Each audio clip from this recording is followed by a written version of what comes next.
All right, we are going to do the notes to prepare for our final. So this is going to be a long note video, but you can jump around and skip to the parts that you want to cover.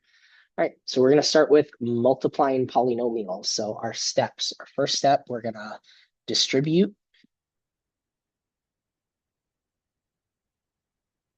So that means we're going to multiply terms.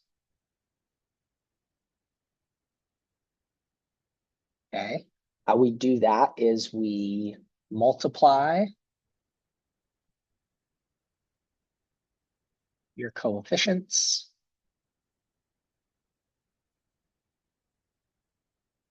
And you're going to add your exponents. Once we've done our multiplication step, then we need to make sure we combine like terms, right, and simplify. Okay, so let's look at an example. I'm going to do the area method for this. So I have a one-term polynomial, so a monomial times 2. So I'm going to make a box that is a 1 by 2 box. I put my first term over here, negative 7x. Then I put 4x and minus 10. Those are my other two terms. Now in each box, I'm going to multiply them. So 4x times negative 7x. So negative 7 times 4 is negative 28. X times x gives me x squared. And then negative 7x times 10. And multiply my two numbers to get 70. And I still have an x there. Okay, once I've done that, I check, can I combine like terms? No, because they have different variables. So I write out my final answer and make sure it is in standard form. So I start with that negative 28x squared and then plus 70x. Okay, let's see the same thing, but let's do it for a 2 by 2. So here I'm going to have 2 by 2. So I'm going to draw a box and make it a 2 by 2. So I have 2x squared and positive 5 in the top. I have 8x and positive 4 here.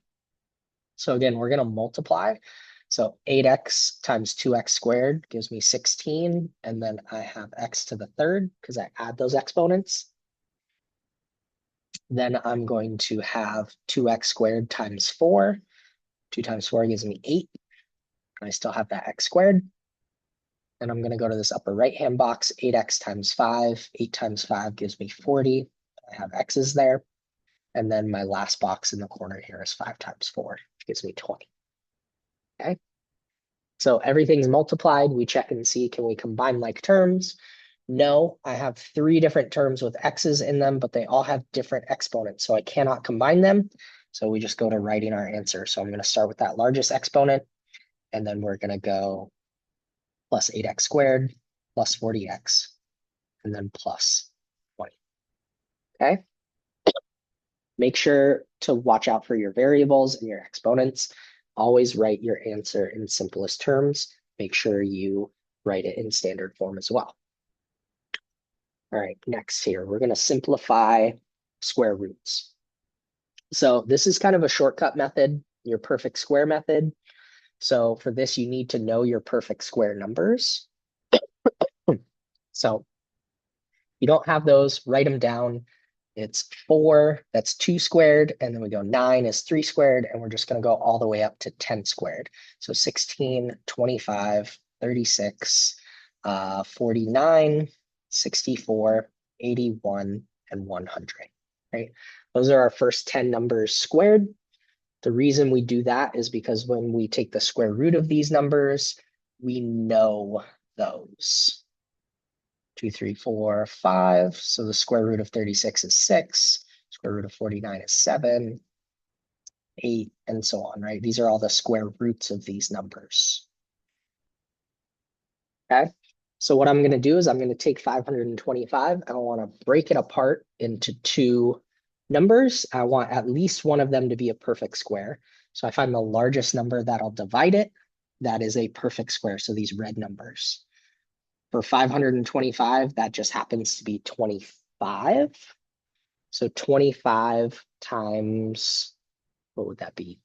21 is going to give us 525. You can check this by dividing if you don't know what number. So now we're going to take the square root of both of these. The reason I do that is because we know what the square root of 25 is because it's one of our perfect square numbers. So that becomes 5. And then 21 is not a perfect square number. I don't know the square root of it, so I just leave it 5 square roots of 21. Okay, so that's one method to do it for simplifying your square roots. Moving on to our exponent properties. Okay, so exponent properties, whenever you're doing things with exponents, some things to remember. Okay, is separate your variables and your integers, so your numbers and your variables. Separate variables and those are technically our coefficients, so we'll call them coefficients.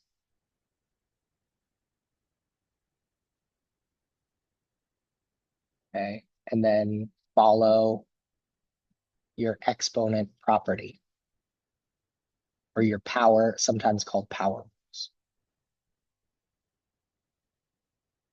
Okay, so quick example here, we have n to the 5th times 5n squared.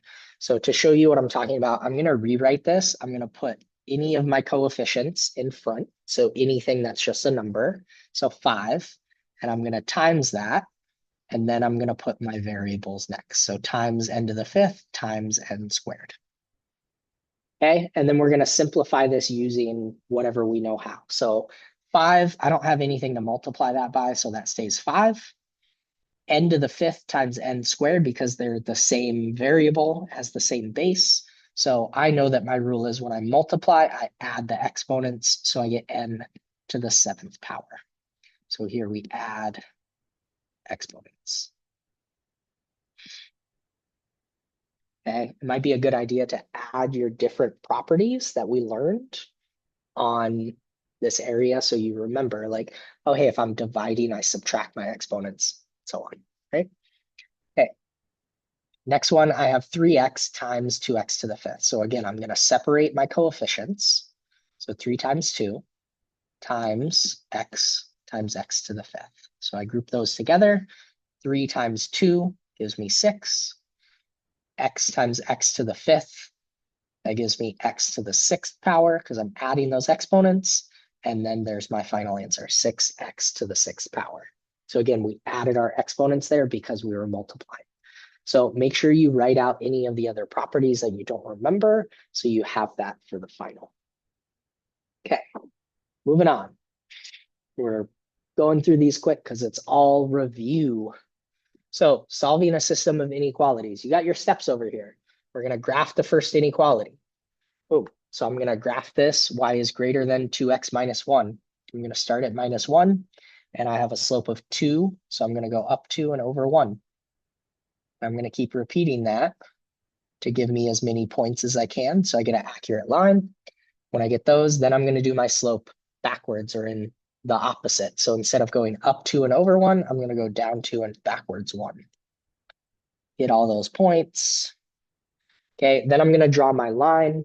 My inequality symbol here tells me that it's going to be a dashed line. So I'm going to draw my dashed line.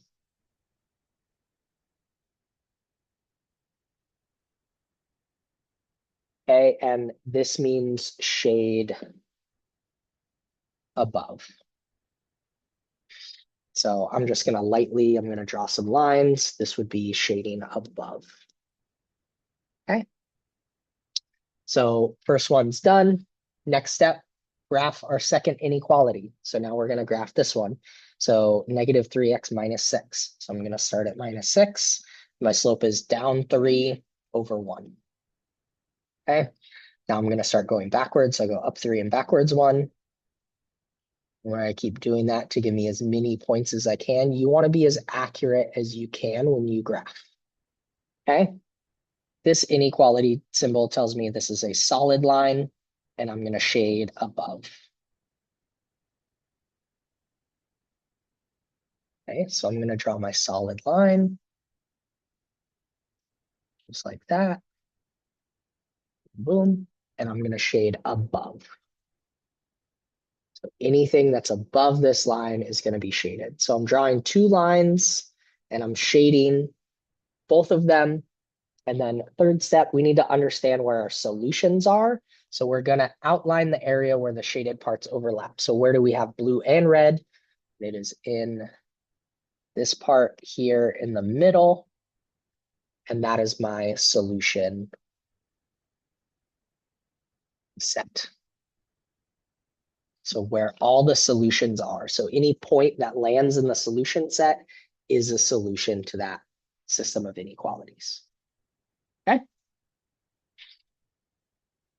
All right, going through quick. Solving systems of equations. We got three ways. Okay, first way, by graphing. We're just going to graph both of these lines. Okay, we'll go over graphing a little later. So if you're still struggling with graphing, you can check that out. First, y equals 1/2 x plus 2. So I'm going to start at positive 2. And I have a slope of 1/2. So I'm going to go up 1 and over 2. And I'm going to keep repeating that. And then I'm going to do it backwards, right? I want to be as accurate as I can. So I want to get as many points as I can. So I have that. I'm going to draw my line in here. Okay. And let's label this as equation number 1. So this is equation number 1. Now let's do equation number 2. Okay. This is in a different form. This is x plus 2y equals 8. So we've seen two different ways to do this. Again, if you don't know how to graph this, you're going to go to the graphing section to review how to do it. But for this one, I'm just going to graph it kind of quickly. So I'm going to have one of my intercepts is going to be at 8, and the other one is going to be at 4. So this would be a line with a y-intercept of 4 and a slope with negative 1/2. So it's going to go down 1 and over 2. And I'm going to keep repeating that to get as many points as I can, and then do it backwards. So up 1 and backwards 2. Okay. Then I'm going to draw in that line. Label this as line number 2. And then my solution is where these two lines intersect. So I'm looking at the coordinates of that point. So there, x is 2 and y is 3. So my solution is 2, 3, or we could say that means x equals 2, y equals 3. Okay, so you're looking for that point where they intersect to do your graphing. All right, let's step over to elimination. So elimination, we need to add or subtract our equation. So I'm going to say add or subtract. Okay. Our goal is to make 0. So if I'm looking at it, I have 5x and x. There's no way for me to add or subtract those to make 0. I have 2y and I have y. Again, I can't use 2 and 1 to make 0. So we need to have the same number before we can make 0. So what I'm going to do is I'm going to take one of the equations and multiply it by something so I get the same number of either x's or y's. Doesn't matter. I'm going to multiply all of this by 5 because I want to have the same number of x's. So this would give me 5 times x, which is 5x, 5 times y, which is 5y, and 5 times 5, which gives me equal to 25. Okay, so now I have a new equation, and I'm going to pair that with the other equation that I didn't multiply, which is 5x plus 2y equals 10. Okay, now we're going to add or subtract these. So I want to make 0. So I'm looking at my 5's right here. 5 minus 5 would give me 0, so I'm going to subtract this whole equation. Okay, so I subtract my x's. 5x minus 5x gives me 0 x's. 5y minus 2y gives me 3 y's. And 25 minus 10 gives me 15. Okay, since I have 0 x's, those cancel out. I'm left with 3y equals 15. And we just solve that for y by dividing both sides by 3, which gives us y equals 5. Okay, so we have y. Now we need to get x. So we're going to pick one of our original equations. doesn't matter which one. I'm going to pick the bottom one because it's really easy. It's just x plus y equals 5. Getting ahead of myself here. X plus y equals 5. All right, and then what we're going to do is now we know what y is. We know y is 5, so I'm going to replace y with the number 5. So I get x plus 5 equals 5. This is a new equation that I can then solve for x, subtract 5 from both sides. I get x equals 0. So our solution is x equals 0 and y equals 5. So that's elimination. You're trying to add or subtract them to eliminate one of your variables. Okay. All right, our third way we learn is substitution. So we're going to take one equation. So I have 3x plus 2y equals 12. Okay. And then my second equation tells me that y is equal to 3x minus 3. So I know what one of my variables is. I know what y equals. So I'm going to replace y in that other equation with what y is equal to. So I'm going to take that top equation, 3x plus 2y equals 12, and we're going to replace y because we know what y equals. So we're going to take that and replace it. So I get 3x plus 2. All of that stays the same. And now y, we're replacing it with what it's equal to, which is 3x minus 3. And all of that is going to equal 12. Okay. Once I've done that, from here, I just have an equation that I can solve. So I'm going to distribute 6x minus 6 equals 12. Right? I'm going to combine like terms. So I get 9x minus 6 equals 12. And then we're going to cancel out to get x by itself. So plus 6 on both sides gives me 9x equals 18, and then divide by 9. So we're just solving our equation. We get x equals 2. Okay? And then just like last time, we have x, but now we need to get y. So we're going to take one of our equations. We're going to be smart here. We already have one that says y equals something, so I'm just going to use that. So I know y equals 3x minus 2. Oh, sorry, 3x minus 3. So we're going to take what we got for x, which is 2, and I'm going to replace x with the number 2. So y is going to equal 3 times 2. Make sure you substitute with parentheses. It's really helpful to remember that you're multiplying, and later on it becomes very important as well. So now we solve this for y. 3 times 2 is 6 minus 3, which just gives us 3. So we get y equals 3. So our solution is x equals 2, y equals 3. Okay, so those are the 3 ways that we learned how to solve a system of equations. All right. If you're struggling with solving equations, here's a little review. So we're going to go through step by step. So you want to do these steps to solve your equation in order. Always follow them in order. So first step, we always have to deal with parentheses. So first step is distribute. So that means I'm going to take this number in front of the parentheses and multiply it by everything inside the parentheses. So I get negative 3a. Then we're going to take negative 6 and multiply it by negative 6a, which gives me a plus 36a. And then I'm going to take negative 6 and multiply it by a positive 4, which gives me minus 24. No way. Again, getting ahead of myself. Minus 24. And then all of that is still going to equal 40 plus a. Okay. First step, distribute. Okay. Step 2, we are going to combine like terms. So after you distribute, you see, is there anything that I can combine to simplify? So we look on each side of the equal sign. So I look at this side first, okay? And I notice that there's a negative 3a and a 36a. So I can combine those to give me 33a. And then I still have that minus 24. That's going to equal, there's nothing on that side I can combine, so it just stays 40 plus a. So we combine like terms.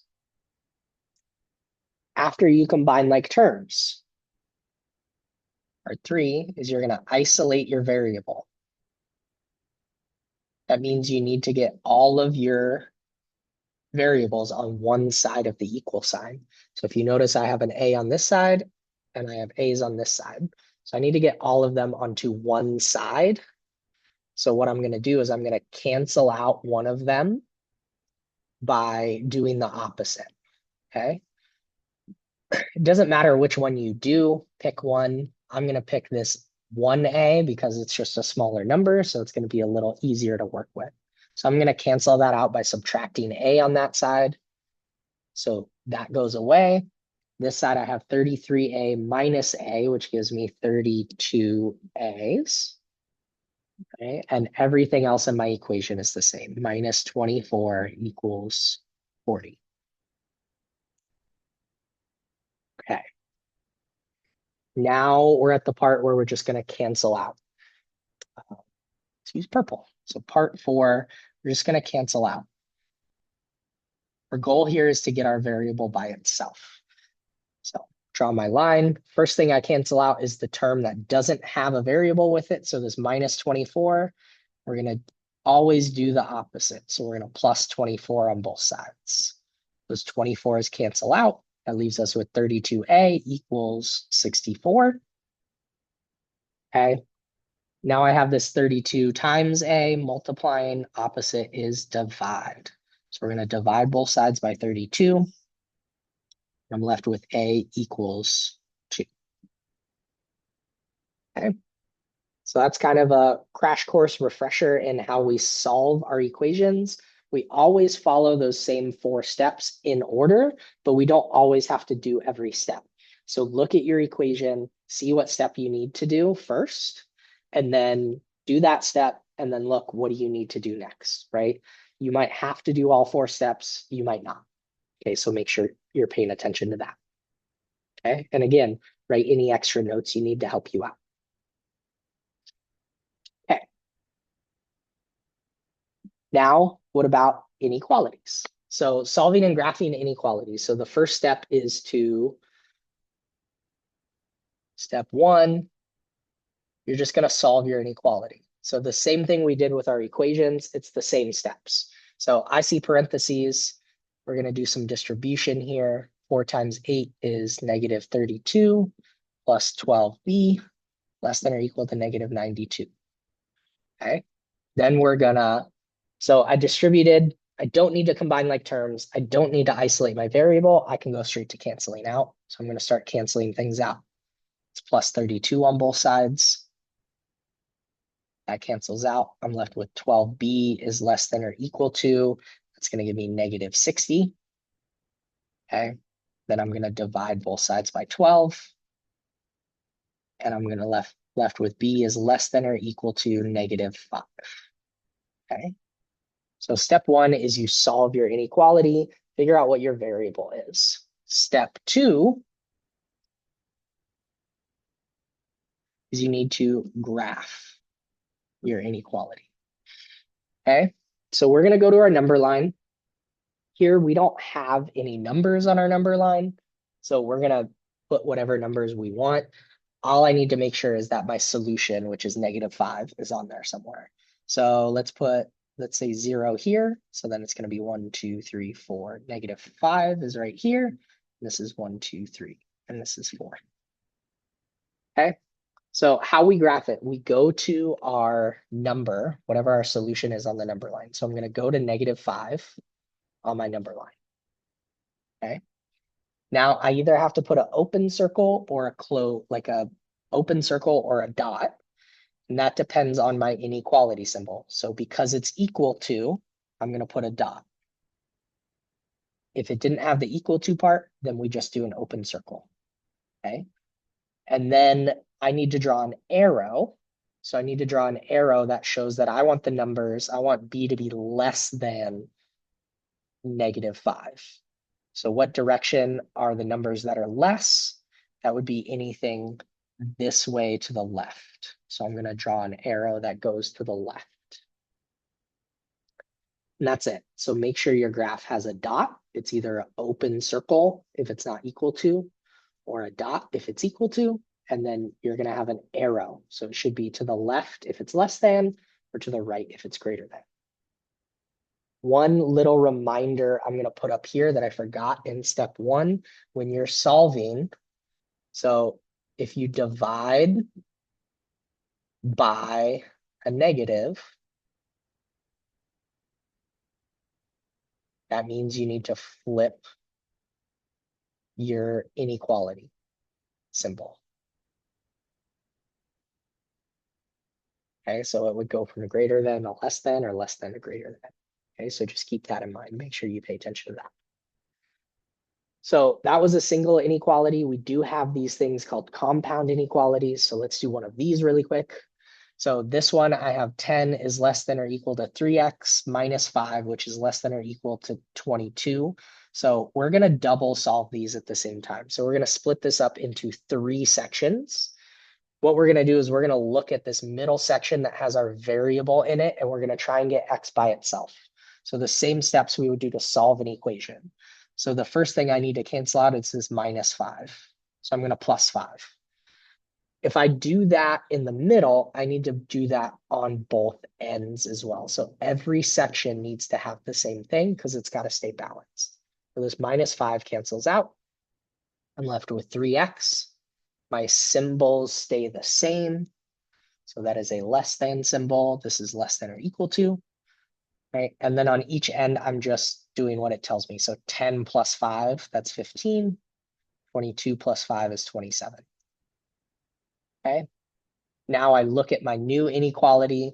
I have 3x. I need to get x by itself. So I think, how would I cancel out that 3? Well, in an equation, I would divide by 3. So I'm going to do the same thing here, but I'm just going to do it to all 3 parts. Okay. So those 3's cancel out. I'm left with x. Again, my symbols stay the same because I didn't divide by a negative.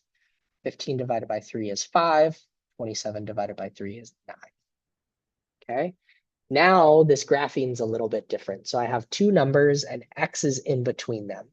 So I need to make sure those 2 numbers are on my number line. So let's put 5 down here. Let's count 6, 7, 8, 9 would be right here. Okay. Now the symbol with each number is how we're going to graph it. So I'm going to look at this part first. This is 5 is less than x. It is a less than symbol, so it's going to be an open circle. Okay. And I'm not going to draw any arrows yet, because if we see 5, x is actually needs to be bigger than 5, because 5, this tells me 5 is smaller than x. So x would be any numbers on this side. Okay. Then we're going to go to this part of our inequality, and it says x has to be less than or equal to 9. So I'm going to do a filled in circle at 9. And x needs to be less than. So it's going to be all the numbers this way. So what's going to happen is those 2 lines are actually going to connect to each other. There's not going to be any arrows there. And we're just going to show that x has to be between those 2 numbers. So it's got to be bigger than 5, but less than or equal to 9. Okay. So the graph is a little bit different, but not too much. All right. So review of graphing. First, let's talk about slope-intercept form. Remind ourselves what that is. Y equals mx plus b. Okay, so if you're struggling with the graphing part, here's our time to review. M, this is our slope. Okay, b is our y-intercept.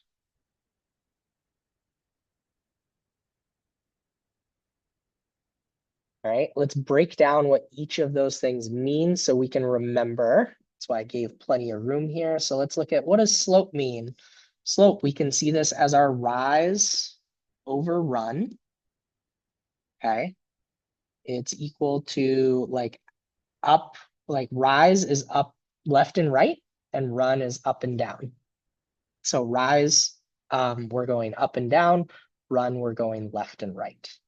So this is up or down. And this is left or right. You can think of it as like forward or backward. Okay, so the slope gives us directions, or it tells us where to go. Tells us where to go. Right, our y-intercept,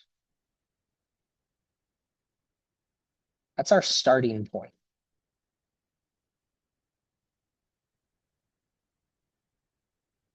It is when x equals 0. So it is always on the y-axis. That's the one that goes up and down, right? So our y-axis is this one. Usually has a y on it. Okay, so when we're graphing from slope-intercept form, we're looking at what's the slope to tell us where to go. We're looking at what's the y-intercept to tell us where to start. Okay, so let's look at our first equation here, y equals 3 over 2 x plus 5. So let's look at each part. 3 over 2, there's my slope. My slope is 3 over 2. So that's my rise over run. Right? Slope is telling me, am I going up or down? And then am I going left or right?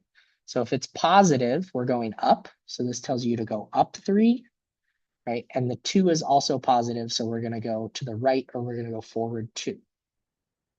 That's telling me where to go. My y-intercept here is plus 5.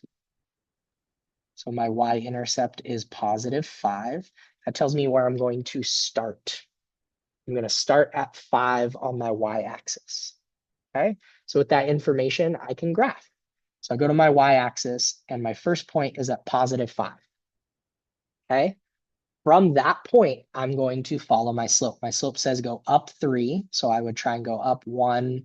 Oh, I can't do that because that's taking me off the graph. Okay, so the cool thing about slope is we can do it forward or we can do it backward. So this slope means go up 3 and forward 2, or we can do the opposite of both of them. So we're going to go down 3. We're going to go to the left 2. Okay, so since we can't graph it going forward, let's graph it going backward. Oops.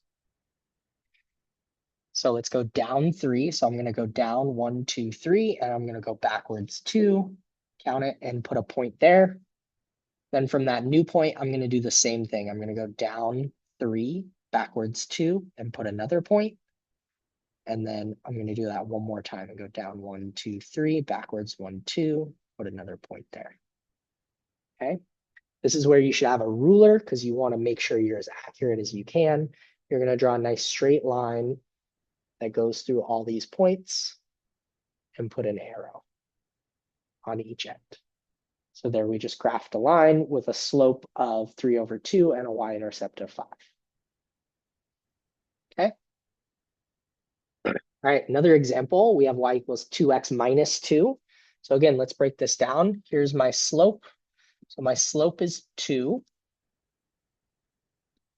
Okay, so it's only telling me if I'm going up or down. So the way to think of this is if it's a whole number, let's make it a fraction so I know how much I'm going left or right. So I'm going to put it as 2 over 1. I used the wrong color. Man, trying to stick to my colors. Let me fix this real quick. So my slope was blue. Whoa. Uh-oh. We're back. Okay. So my slope is 2. And I'm going to make that a fraction by putting it over 1. So that means I'm going to go up 2, and I'm going to go forward 1. Or we can do the opposite and go down 2 and backwards 1. Okay. See where our y-intercept is. Our y-intercept is at -2. So we're going to start at -2. So let's go to our y-axis. We're going to start at -2. Then we're going to go, keep getting my colors wrong. Start at -2, and then our slope tells me I'm going to go up 2. and forward 1. So I'm going to count up 2 and then go forward 1 and put a point there. And I'm going to do that again from that new point. So go up 2 and forward 1, up 2 and forward 1, up 2 and forward 1. So I got a lot of those points, but I want to get as many as I can. So now I'm going to go back to my starting point, my y-intercept, and I'm going to go backwards. So I'm going to go down 2 and backwards 1, down 2 and backwards 1. Once I have as many points as I can, I'm going to draw as straight of a line as I can. So y'all use your rulers, draw a nice straight line. Mine is not very straight. Let's try that one more time. Okay, let's draw a nice, a little bit better. It's hard if you don't have a ruler. So that's our line. Again, y-intercept tells you where to start, and the slope tells you where to go, or gives you directions, right? The other thing we learned this year is how to graph in standard form. So we've learned 2 different ways. I'm going to show you one of each. The first way is we're going to use the 2 intercepts method. So here I'm going to show you that. So this is going to be 2 intercepts.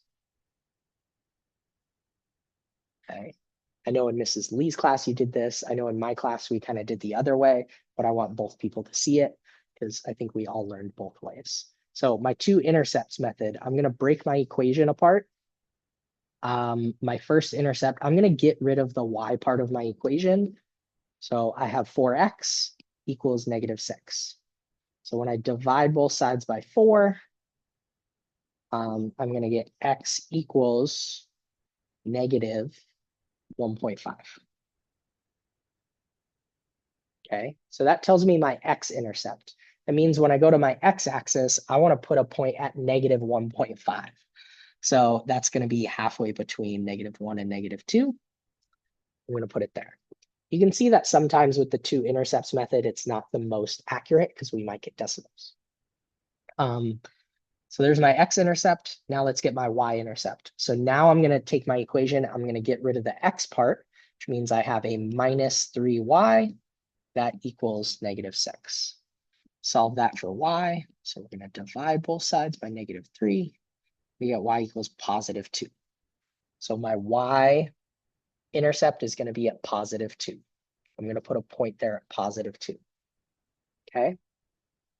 Now, if you have a ruler, you can use those 2 points. You draw a nice straight line, and you have your equation.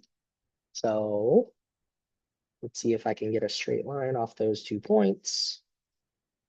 Pretty close. Okay, so I got my line there if I do the 2 intercepts method. Okay. The other way I'm going to show you is we're just going to convert to slope intercept. So y equals mx plus b. Okay, so I'm going to take my equation here. First thing I want to do is get y by itself. So I'm going to subtract 2x from both sides to cancel out the 2x's. So I get 5y equals. Now here's something that's a little different. We want it in slope intercept form. So I want that x term to come first. So when I am writing it, I'm going to write, I have a +15 and I have a -2x. So I'm going to write -2x first, and then I have a +15. So we're going to add 15. Okay. So we canceled out the x to bring it to the other side. Now I need to get y by itself. So you're going to divide everything by 5. Okay, so that 5 is going to cancel out. You're left with y equals. Now you can see your slope there because it's a fraction. So it's a -2 on top and a 5 on the bottom with your x. And then 15 divided by 5 is going to give you +3. So that gives you your y-intercept. And then from there, we just graph it in slope-intercept form. So I start at +3. My slope is -2/5. So I'm going to go down 2 and forward 5. And then do that backwards as well. So up 2 and backwards 5. Okay, so you get a nice straight line.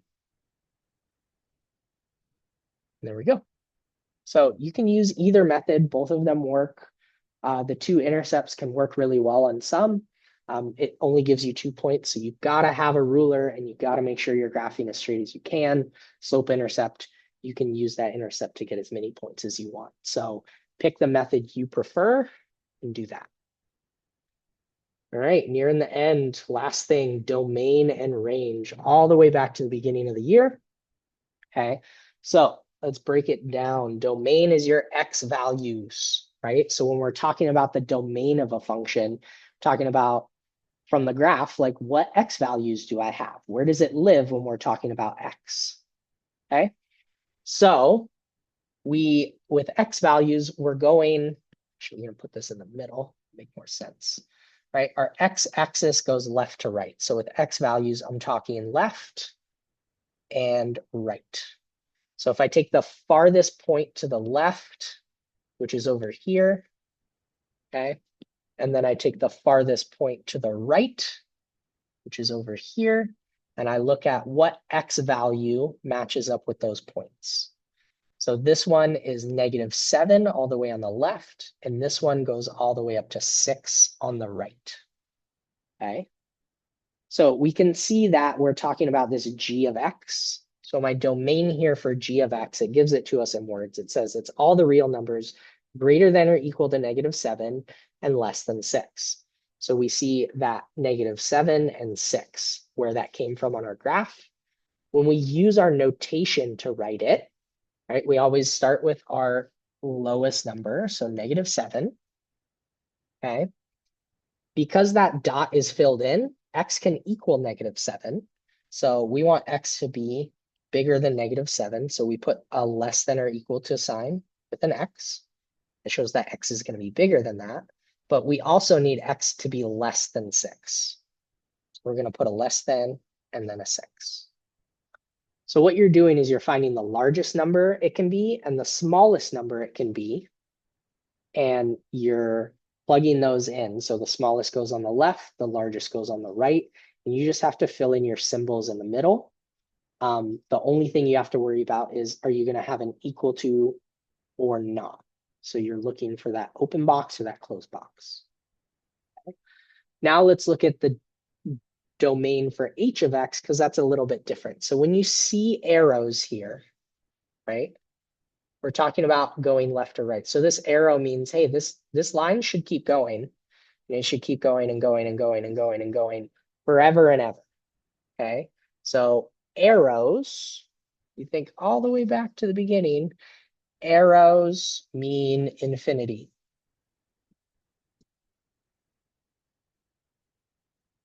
Right? That means it's going to keep going and going forever. So this one is going to keep going and going forever to the left and to the right. So it keeps going forever in both directions. So you see in words for h of x, it says the domain is the set of all real numbers.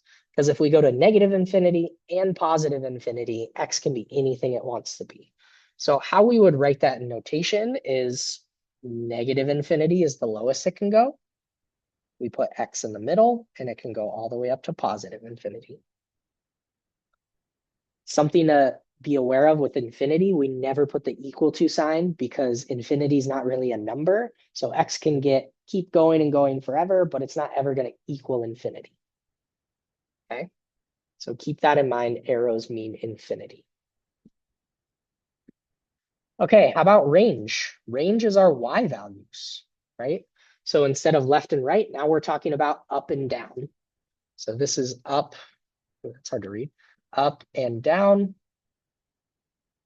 Maybe we should label our domain as our x values, and this is left and right.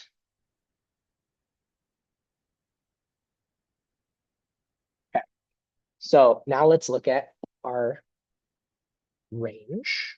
So let's go back to our g of x. So now I'm going to look at my y values, which are up and down. So I want the lowest it can be. Okay, this goes -4. And I want the highest it can be, which is +8. So y is between those two numbers. It can go down to -4. It can go up to -8. Right? So it bounces, it lives in between those two. So we can see that in words. The range is all real numbers greater than or equal to -2 and less than or equal to 8. okay? So again, we're going to write that in our notation. We put the lowest number first, which is -4, right? Because these points where it crosses -4, this whole thing is a solid graph. So we're going to put a less than or equal to symbol there. We need to put a y because we're talking about the range. Okay. Then we look at the highest point. Because that's a solid dot, we're going to put an equal to line on the bottom again. And then it goes all the way up to +8. Okay. So range is talking about up and down. What's the minimum and what's the maximum? All right, last one for domain and range. Let's look at this h of x. So here, again, we need to think arrows mean infinity. So if these arrows kept going, this graph kept going, it's going to keep going down. It's going to keep going down. So there's not a bottom on this graph. No matter where I drew the line, it's going to go below it. If I drew the line here, it's going to keep going below it, so on and so on. So there's never going to be a bottom. So those arrows mean it's going to go all the way down to, it's going to keep going down and down and down. So my bottom is going to be -infinity. It's a really bad infinity. Let's fix that. And I'm not that much better. But then we do have a top, right? None of my arrows are pointing up. So it doesn't keep going up to infinity, but it does go down. So we do have a top here at +8. Okay. We can see that in the words, the range is all real numbers less than or equal to 8. So because the only number we care about is the top number, we don't have to do our whole notation, because if it goes to infinity, then there's no bottom. We don't have to say there's a bottom. So we can just say, well, y is less than or equal to 8, because it's just any number that's below 8. Okay. You could write it like -infinity is less than y, which is less than or equal to 8. That's okay, right? But we want to try and write it in the least amount that we have to get our point across. So y is less than or equal to 8 is kind of the ideal way to write it. Okay. So domain and range, look at your x and your y's, and you're talking about, right, what's the section of the graph that they live in, right? What's the lowest and what's the highest for each of them? All right, last but not least, identifying a function. So gave a little definition, so let's remind ourselves. A function is a relation that assigns each element of the domain, which we just learned is x, to exactly one element of the range, which is y. So what that means by our definition is every x has only one y. Okay, so every x value has to have its own y value. We can't have one x value with two y values. Okay, it doesn't have to be a unique y value. We can have two different x's with the same y value, but it has to have only one y value. So there's two different ways we look at classifying a function. One is by a graph. So we do that with something called the vertical line test. Okay. The vertical line test is representing each x value, because every x value is this vertical line.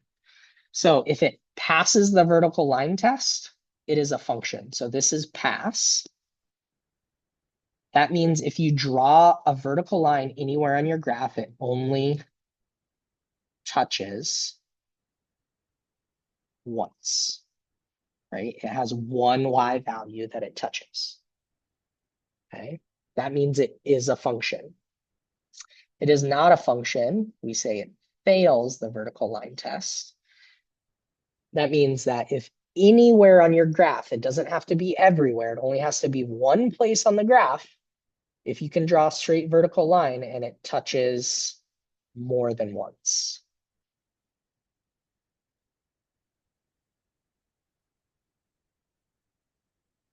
If it does that, it is not a function. Okay. So vertical line test, let's try it on this graph here. So I just think, is there anywhere that if I draw straight vertical lines, is it going to touch that graph more than once, right? And it's pretty easy to see visually that no matter where I drew that vertical line, it only intersects that kind of downward V shape or that mountain. It only intersects it one time, okay? So this, we would say yes, it's a function. Yes, it is a function because it passed the vertical line test.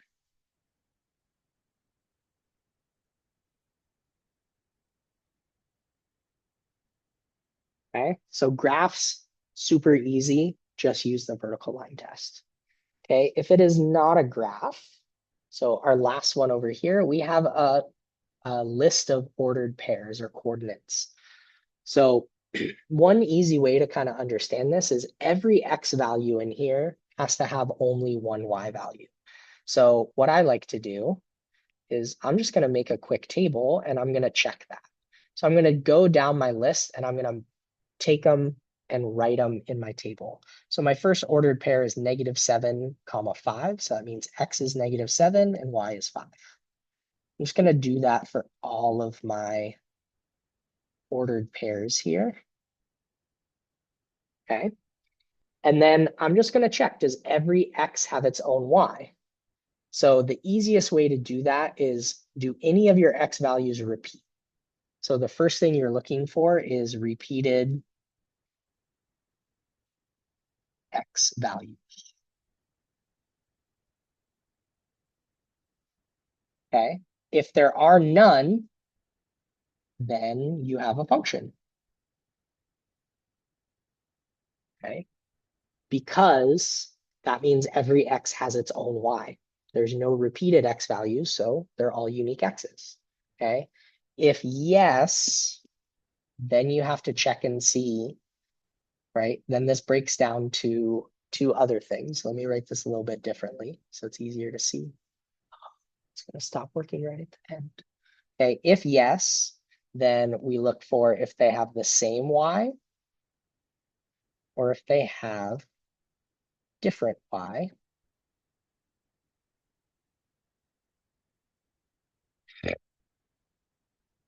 If they have the same Y value, then it's a function. If they have a different Y value, then it's not a function, right? Because essentially what that means is if we had repeated X values, so we had the same X value with different Y values, then it doesn't satisfy our function. So this one is a function because it meets our definition. Every X has its own Y. Okay. I know that was a crash course. Hopefully it was just a refresher. Make sure you practice everything and you're ready for the final. And good luck.